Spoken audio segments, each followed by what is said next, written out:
كم أخرج؟ الذي دلت عليه السنة أن الإنسان يخرج صاعا من الطعام. كم وزن الصاع؟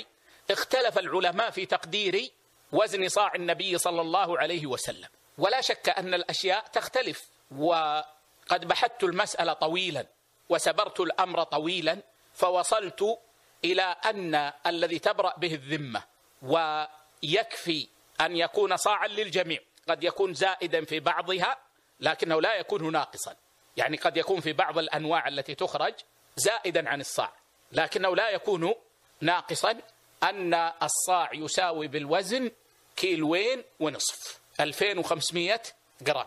هذا الذي يظهر لي والله أعلم. فمن أخرج من جميع الأصناف 1.5 كيلو فقد أخرج صاعا، وقد يكون في بعض الأنواع يخرج صاعا وزيادة.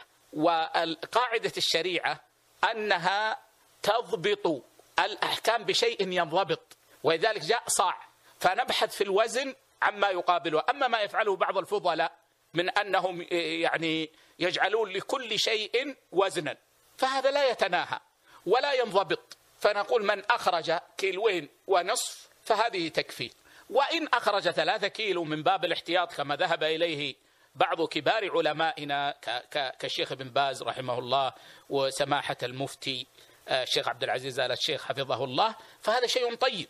لكن الذي ظهر لي والله أعلم أن من أخرج 1.5 كيلو برئت ذمته.